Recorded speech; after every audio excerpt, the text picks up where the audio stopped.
Parece que a nova geração Xbox quer continuar sendo chamada de monstro. A linha Lucart e Anaconda trazem até aceleradores de GPU para Ray Tracing. É sério, cara, o bagulho é louco. Vem comigo.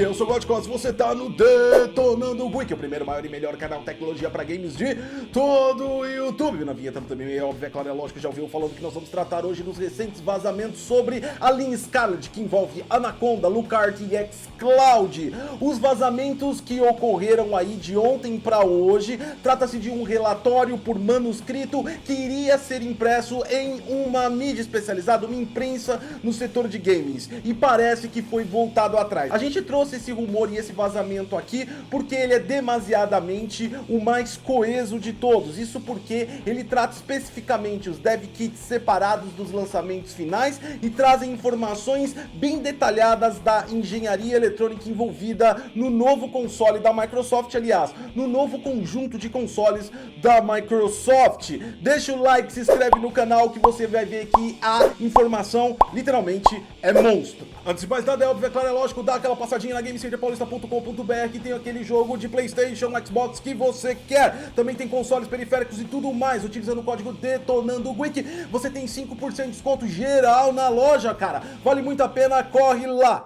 Durante todo esse vídeo você vai ver aí as imagens que foram vazadas do relatório manuscrito que detalha a estratégia de arquitetura de engenharia também da Microsoft para sua nova linha de dispositivos. É importante também falar que esse relatório a gente conseguiu todas as páginas que foram vazadas e a gente deixou para você aqui embaixo o link na descrição se você quiser examinar. Eu tô com esse cara desde ontem, aliás, foi algumas 2 horas depois do vazamento, que saiu num fórum a qual também eu estou nesse fórum, mas eu quis realmente estudar, ler ponto a ponto, e você pode ver que a letra do rapaz é extremamente complexa de interpretar. Provavelmente foi escrita aí por um médico. Outra coisa também que leva à tona e dá credibilidade a esse vazamento é a forma e lógica com que ele é escrita. Ele não foi escrito por uma pessoa que entende alguma coisa e simplesmente colocou no papel. A pessoa que escreveu, seja verdadeira ou não, ela entende bastante do que está falando, então é um relatório muito crível do ponto de vista técnico. Outra coisa que aumenta a credibilidade desse relatório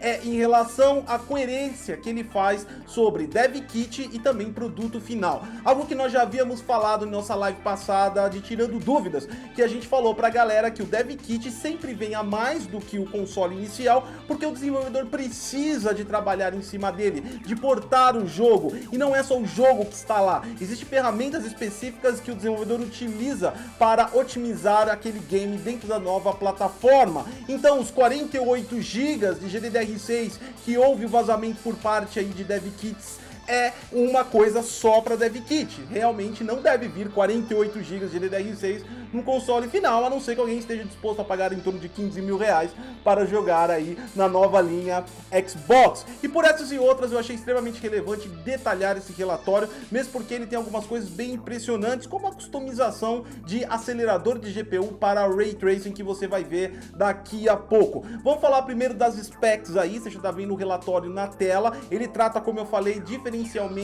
a linha que está em desenvolvimento, que são os dev kits, e a linha também que vai ser entregue. A gente tem para Lucart aí, que é a linha mais modesta da nova geração, 5.5 teraflops de performance com SSD 256 GB, e aparentemente a Microsoft vai manter a estratégia de HD mecânico para armazenamento bruto. Na linha Anaconda a gente vê aí um hardware mais robusto, uma GPU com 11.1 teraflops, e também a gente vê aí o uso de 512 GB SSD, juntamente também com HD mecânico para armazenamento bruto. Nesse primeiro ponto é importante falar sobre o disco, porque apesar de não dar para fazer uma referência ou dizer se as specs reveladas oficialmente, nesse caso do PlayStation 5, é superior ou não à do Xbox, porque a gente não tem os produtos finais e também a gente só tem aí fragmentos de toda essa informação, não ela composta, é óbvio, é claro, é lógico, mas dentro do disco disco aqui, a gente pode falar que talvez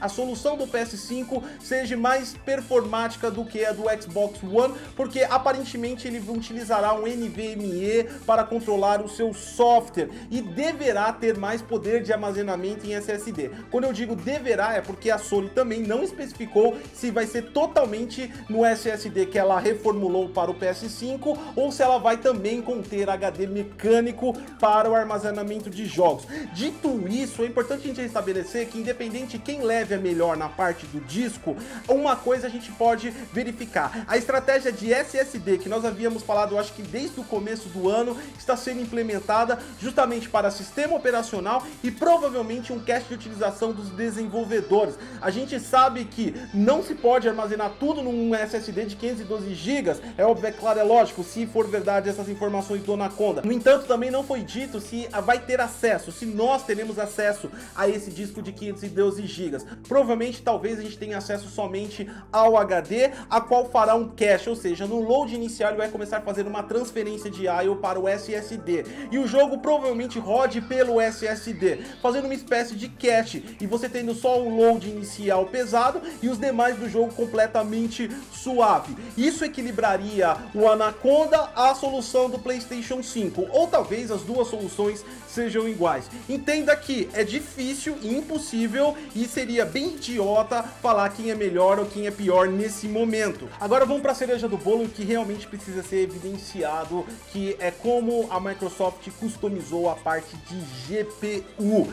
Tá vendo aí no diagrama, do lado do kart, do outro lado o Xbox Anaconda. Vamos começar falando das memórias. As memórias são esses módulos que tem aí. A gente vê 12 módulos do lado do Anaconda, que a gente pode falar que cada um tem 2 GB para o produto final ao consumidor. E no caso dos Dev Kits, tem 4 GB, ou seja, 24 GB para o consumidor, 48 GB para o desenvolvedor. Do lado do Anaconda nós vemos 6 módulos ativos de GDDR6, cada um com 2 GB, perfazendo 12 GB para o consumidor final. No centro de tudo nós temos a composição da arquitetura Zen junto com o Navi e também o Plus de Ray Tracing. Vamos começar falando desses 2 chiplets que estão aí do lado, são os responsáveis pelos 8 cores e 16 threads que vão funcionar na arquitetura Zen deste console. No meio a gente já vê uma GPU com /10, provavelmente Navi 10, e a coisa mais interessante é esses 2 RCCs conectados do lado da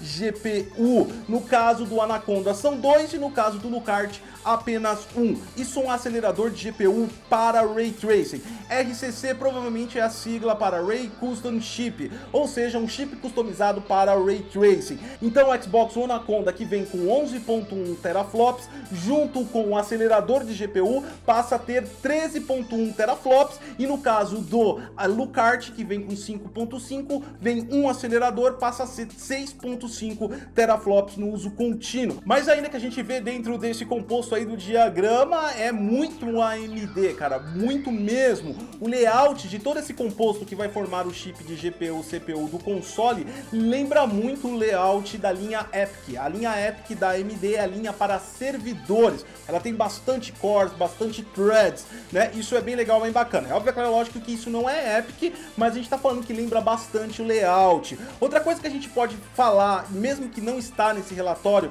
e isso é uma coisa daqui do canal Detonando Wiki, é que se tudo isso for verdade, o Xbox One poderá vir com PCI Express 4.0. E por que eu estou sugestionando isso? Porque eu acho, porque eu quero? Não, principalmente focado nesses 2 RCC do Anaconda ou um RCC do Lucart. Esse é um chip de aceleração de GPU que vai fazer os cálculos matemáticos do Ray Tracing. Ele precisa de um fluxo de comunicação muito alto, uma largura de banda muito alta. E isso é feito através de trilhas de comunicação PCI Express e também provido pelo sistema Infinity Fabric da AMD. O Infinity Fabric, ele faz a intercomunicação com todos esses componentes que você está vendo aí na tela. Aliás, ele é muito mais do que isso, mas não cabe no conteúdo de hoje a gente exemplificar o Infinity Fabric, que foi evoluído em Zen 2 e aumentou a sua largura de banda graças a PCI Express 4.0. Então Então tudo sugestiona, principalmente esses RCC, que são extremamente críticos, tá ligado diretamente à entrega do quadro do console, que sim, o Xbox One